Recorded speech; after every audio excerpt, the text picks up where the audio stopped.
ایک گاؤں میں ایک بیچارہ لکڑہارا رہا کرتا تھا۔ وہ بہت زیادہ پریشان رہا کرتا تھا کیونکہ وہ گھر جاتا تھا تو اس کی بیوی اس کو باتیں سنا سنا کے پاگل کر دیتی تھی کہ میرے بیٹے نے آج یہ فرمائش کی ہے، مجھے اس کے لیے یہ چاہیے۔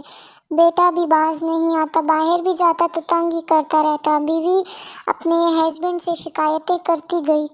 لکڑہارا تھکا ہارا تھا لیکن پھر وہ دوبارہ کام کے لیے نکل گیا۔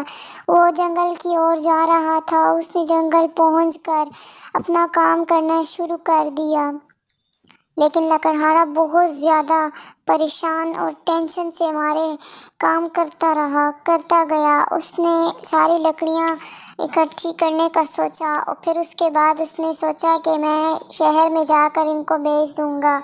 لیکن وہ جب اپنے لکڑیاں اکٹھی کر گھر کی طرف جا رہا تھا تو اس کو خیال آیا کہ پہلے گھر جا کر تھوڑا آرام کیا، اس کے بعد پھر میں شہر جا کر بیچ دوں گا۔ وہ اسی سوچ میں گھر پہنچا۔ گھر پہنچتے ہی اس کی بیٹی شروع ہو گئی اپنے باپ سے۔ تھکا ہارا لکڑہارا کچھ نہ بولا اور سب کی سنتا گیا۔ اس کے اندر کیا طوفان چل رہے تھے کوئی سمجھ ہی نہ سکا۔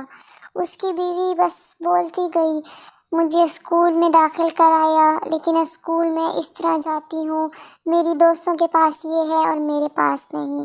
بیچارہ لکڑہارا اپنی بیوی کی، اپنی بیٹی کی اور اپنے بیٹے کی باتیں سنتا رہا خاموشی سے، پر وہ کچھ نہ کر سکا کیونکہ حالات نے اسے اس قدر مجبور کر دیا تھا کہ وہ ان کے لیے کچھ نہ کر سکتا تھا۔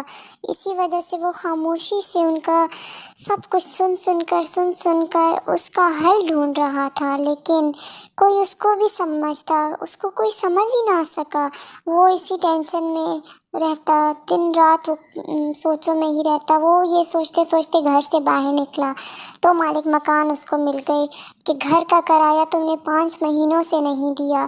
لکڑہارے کو وہ بھی ذلیل کرتا رہا، بے عزت کرتا رہا، خواہ مخواہ باتیں سناتا رہا کیونکہ اسے پتا تھا کہ لکڑہارا جو ہے بہت زیادہ ایماندار آدمی ہے، بہت محنتی ہے، لیکن اس نے بھی کوئی لحاظ نہ کیا۔ وہ اپنا لگا رہا اور لکڑہارا بیچارہ سب کی صرف سنے ہی جا رہا تھا۔